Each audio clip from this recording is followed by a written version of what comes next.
By far one of the greatest marketing moves that Victoria's Secret has ever pulled was convincing people that it was the home of literal angels walking the earth. But at the end of the day, it's literally just a retail brand trying to sell some underwear. But a lot of people are still clinging to nostalgia, and they're refusing to see Victoria's Secret for what it really is. A business that just wants to make some money. What if Victoria's Secret purposely made their comeback show not as good as the original because they got cancelled their original show, so they couldn't just come back with the exact same thing? Anytime someone gets announced that they're walking in the show, like, people will be in the comments like, oh my gosh, you're going to be an angel. Oh my gosh, so-and-so is a Victoria's Secret angel. They're not. They're just booking in the show. This was seriously my Super Bowl. They ate. Like, in my humble opinion, they ate. For Victoria's Secret. This entire year, I have felt so uninspired as a model in the modeling world. It is so oversaturated. And this Victoria's Secret fashion show just proved my point exactly. There's nothing remotely classy about Victoria's Secret. Angel Reese would be doing them a favor. Y'all have lost it. Victoria's Secret has been wrapped up in drama for years because of their nonsense. What is classy about them? I'll give you a minute.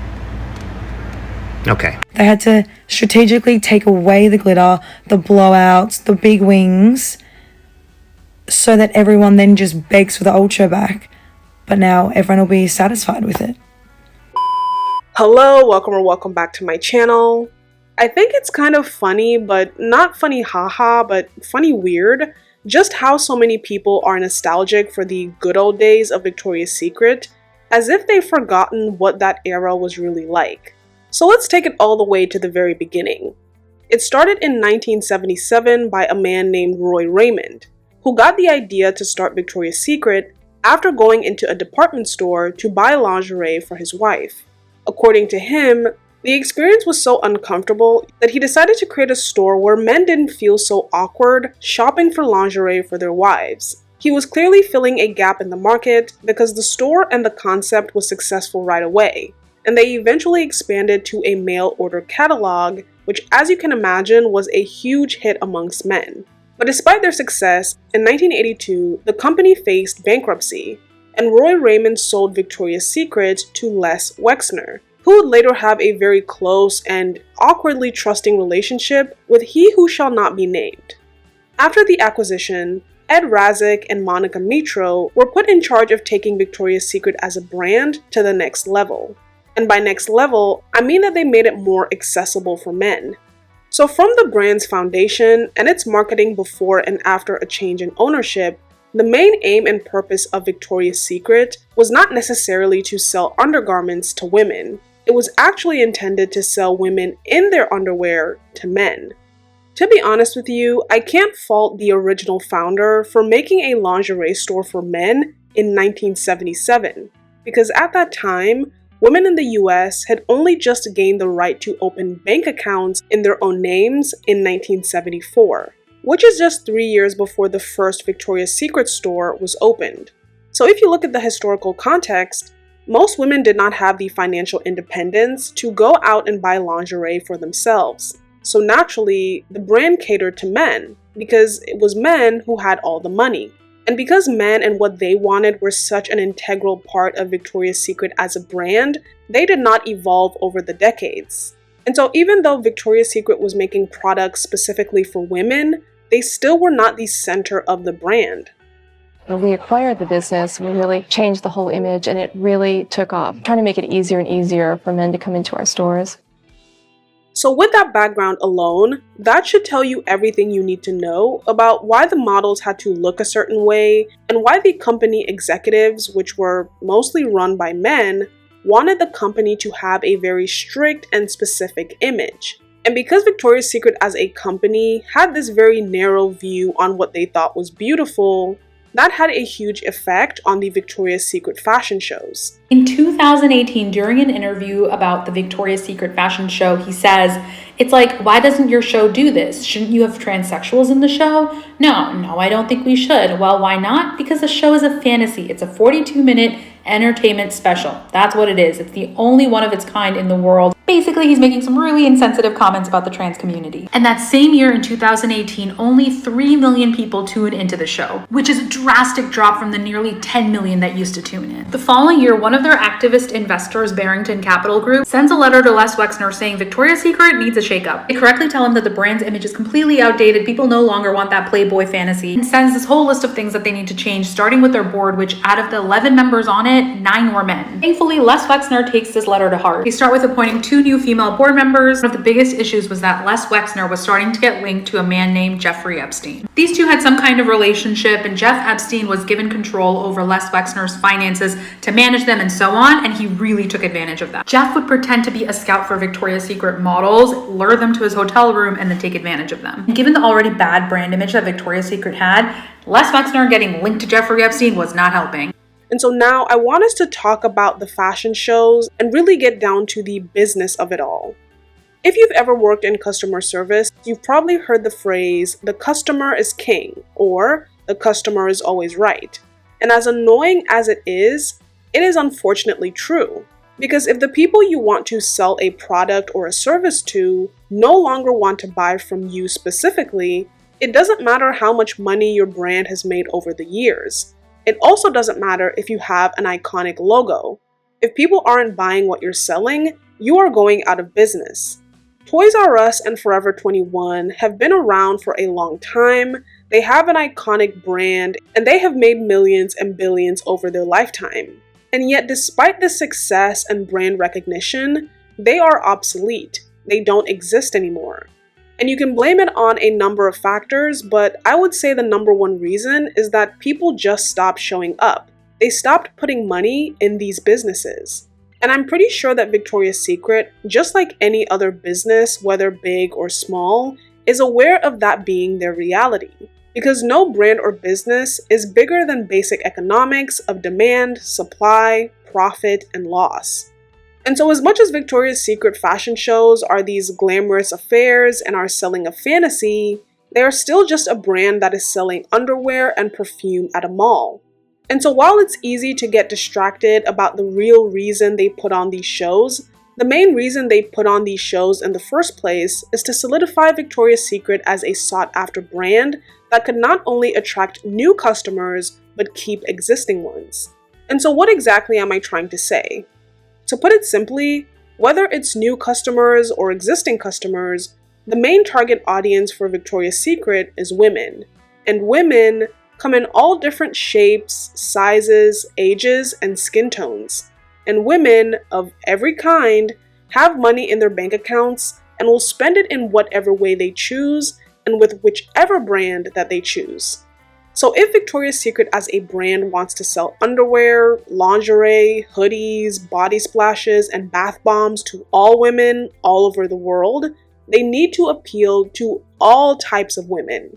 They don't have the luxury of being quote-unquote exclusive when all of the products that they offer and their price range is meant to be inclusive. So now I want to get into the backlash and the responses that people had towards the show, and more specifically towards some of the models like Angel Reese and Quinn Blackwell. Just because you have a pretty face does not mean you should be walking the Victoria's Secret runway. The Victoria's Secret fashion show, which by the way is not the pinnacle of fashion or supermodels, doesn't hire people just because they have a pretty face. What they're actually trying to do is find the most relevant people to put them on the runway, have them wearing their clothes and products, and hopefully turn that public attention and social media buzz into money and into paying customers. I've been modeling for almost 4 years. I've done New York Fashion Week twice. So I think I'm allowed to say whatever I want about last night's Victoria's Secret show. I think she has every right to share what she thinks, and I'm going to take a page out of her book and share what I think as well. No one would let a model play in the WNBA championship. No one would let a model go compete for Olympic gold. So, my question for you, DM casting, why are we letting Angel Reese and Suni Lee walk the Victoria's Secret runway?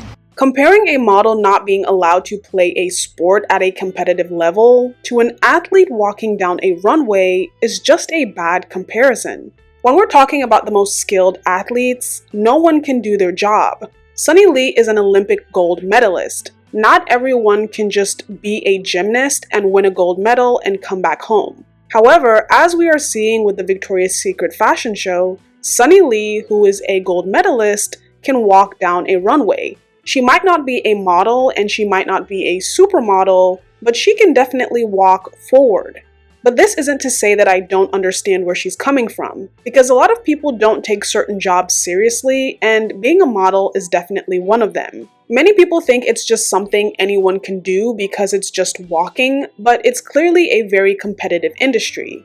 And if it were that easy, everyone and anyone would be a model. But context here is everything. Victoria's Secret isn't just a fashion show or just a runway. More than anything, it's a big marketing event.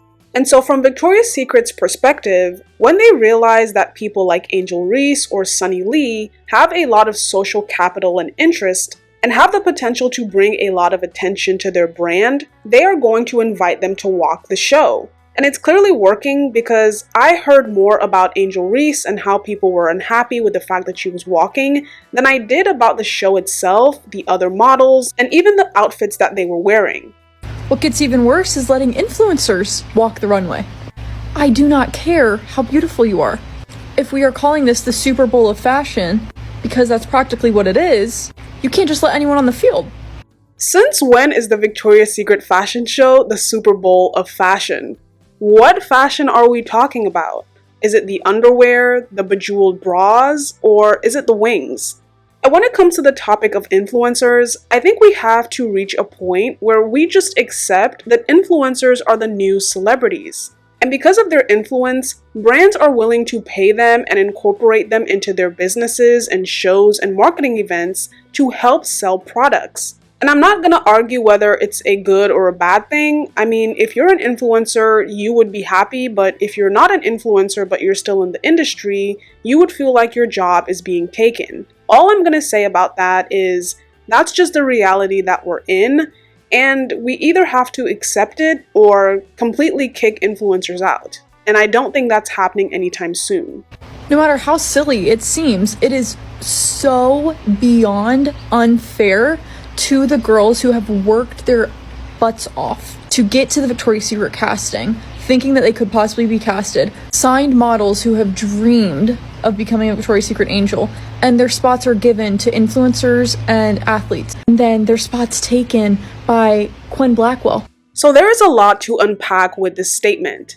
She says that it's unfair to real models who go to castings and then don't get to walk in these shows. First of all, I find that very interesting because I don't think she'd have the same idea of fairness if it was a non-white model who kept going to castings but wasn't getting booked because of how she looks. I also don't think that she would see it as unfair when models lose out on opportunities because there aren't enough hairstylists who can actually work with their hair texture. You ever noticed how many black women in high fashion have buzz cuts? If you have, you're not making things up. This is a documented practice within the fashion industry, with fashion insiders confirming that black models with short hair are preferable. But why is this? For many years, black models have spoken out about their treatment backstage, with hairstylists often avoiding black models because they don't know how to manage their hair, or worse, doing their hair and completely ruining it, or making racist comments like these. So after years of critique and demand for stylists that actually know how to work with black hair textures, it seems the response is to not do their hair at all. Fashion's current intrigue into dark-skinned models is promising, but is representation really a win if the knowledge required for our hair is not being catered to?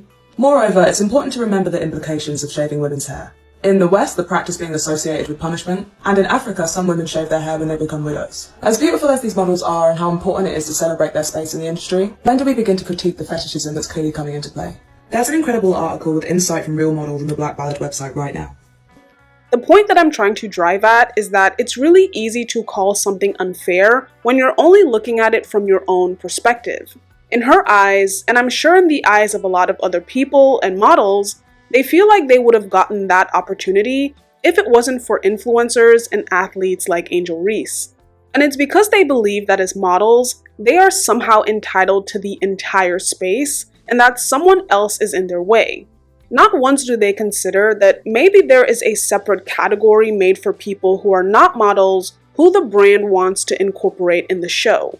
How do you know that there's not a quota to have 90% models and 10% influencers? And why aren't legacy models ever brought up in the conversation of taking spots away from new models, like Adriana Lima and Gigi Hadid, who have been given spots year after year? Models like Candice, Irina, Emily, Ashley Graham, Alexandra, Bella, Barbara, Jasmine, all these women have been a staple in the industry as well as in the Victoria's Secret fashion show. So if the argument is really about fairness, then what about the models who aren't even tall enough to be models? Jude Law's daughter Iris Law and Kate Moss's daughter Lila Moss are 5'4" and 5'3". Are they also unfairly taking positions from other models, or do they not count? And why don't they count? Why aren't a lot of people mentioning these models even though they don't fit the criteria either? I'm so sick and tired of the inclusivity bullshit. Let modeling be its own thing. If I could sum up the main idea of her video, it's this. She is tired of inclusivity. Like many others, she's tired of seeing people who were once excluded now being included. But like I mentioned, not once does she mention Lila Moss or Iris Law, both of whom are way below the height standard for supermodels. If you're going to say you're tired of inclusivity, then let it apply to everyone. But I guess if she did that, that would make her inclusive, and she doesn't believe in that. So I don't like the whole inclusive modeling situation. Like, I don't like that at all. A quick reminder that the modeling industry is not that inclusive. It's Victoria's Secret as a retail brand that is trying to be inclusive because of its past and its aim to make more money by bringing in more eyes and attention by marketing to as many people as they can. And many people come in all different shapes, sizes, you know the rest. I'm so tired of people coming on TikTok and pretending like we are supposed to just be on board with the idea. No. Why do some people regard what they dislike as an absolute truth? Just because you didn't like something doesn't mean it's a universal feeling or experience. Use your common sense for a second. Why would anybody want to see someone out of shape, average looking as and nothing special about them on a runway? There's a reason why we have the quote, "Beauty is in the eye of the beholder." What I find beautiful might not be beautiful to you, and vice versa. Even people who are considered universally beautiful have critics. There are many people who don't find some of the most quote-unquote attractive women and men in the world as attractive. I'm also curious to know who exactly is she talking about when she says that there were average-looking ugly people walking the runway, because I don't remember seeing that. Am I missing something? Were there hideous beasts and monsters walking on the runway? Detach yourself from thinking you are entitled to being on a runway for being nothing special. Detach yourself from that immediately. And this is why it's not a good idea to be so hung up on nostalgia. You're essentially pleading with a company that went through a massive scandal that made them look bad and lose a lot of money, and is now currently doing everything in its power to move past its past. Yet all fans can see is, this just doesn't look like what I remember. When I cut on the TV and I see Victoria's Secret, immediately my mind is imagining women so beautiful that I cannot look away from the screen. I don't want to cut the TV on and see Versace Spring Summer and there's an average Joe modeling a $20,000 dress. It's like, Victoria's Secret is not a luxury fashion house, and even the luxury fashion houses are not as highbrow as people think they are. Because over the years, we have seen high fashion houses collaborate with retail brands. There was Balmain x H&M and Louis Vuitton x Supreme. And so it's not like a brand is so important or above itself that it can't quote-unquote lower itself to be more relatable or try to access certain markets. And so whether it's Victoria's Secret, Balmain, Louis Vuitton, they're all doing the same thing for a particular reason. It's to reach more customers and to make more money. If luxury brands didn't care about appealing to the public, they wouldn't be hiring actors, actresses, influencers, and K-pop idols to wear their clothes, post them on Instagram, attend their shows, and walk their red carpets. So when people put Victoria's Secret on a pedestal and see it through rose-colored glasses, they're only doing the company a disservice. The only thing that matters to any company is profit. And the sooner people can accept that, the easier it is to understand their decisions. And this includes good things like affordable prices and inclusivity, and it also includes bad things like paying employees low wages so that they can save as much money as possible and pay their CEOs huge bonuses. The people with common sense are drowned out by the people who are emotional. I don't want to see you. Get off. Like, I can't. I'm gonna start shaking. I'm not the emotional police, but I think it's more emotional to be literally shaking while talking about a fashion show of a brand that's just trying to sell some underwear. Like many, I grew up watching the Victoria's Secret fashion show, and I was like a sentient being alive during a time where social media is like not this huge thing that it is today. Like over-encompassing, all-consuming thing of our lives. At the time, the show had such an air of mystique to it because we weren't exposed to that all the time, at least not how we are today, but it was mysterious. I agree with this creator because I have said in many different ways that what people are really chasing is nostalgia. It's quite unfortunate to come to the realization that you're never going to go back to the age of being 7, 10, 12, or 15 and watching the Victoria's Secret fashion show. But it's not just the passing of time which has changed the feeling when it comes to Victoria's Secret, it's also the company and how it corrupted itself. Ideally, Victoria's Secret could have kept that fantasy going. They could have stayed this larger-than-life dream world brand. But powerful people were taking advantage of young models and creating a toxic work environment. And eventually, all the things that were hiding underneath the surface came out on top. So it was the brand itself that destroyed its own fantasy. Fast forward to today, we are fed this propaganda all day long. We see so many beautiful faces every single day through social media. I forgot where I heard this, but somebody said we were never meant to see this many beautiful people. It desensitizes you. Every day you open up the app, especially if you're a woman, you just see beautiful women all day long. If you follow models, you see those models. Every time that you open the app, you see their content, you see their daily lives. Like, you're used to seeing beautiful people all the time, and you're used to seeing beautiful things. There's something new all the time. We miss the wow factor, and it's hard for us to be wowed now. As humans, we miss seeing unattainability and aspiration. I think that's subconsciously what people are like referring to by this disappointment. I think that all the women in the show were absolutely beautiful. But I see beautiful women on my phone every single day. So even though it's exciting to see them walk the runway, it's not that once in a year moment that it used to be.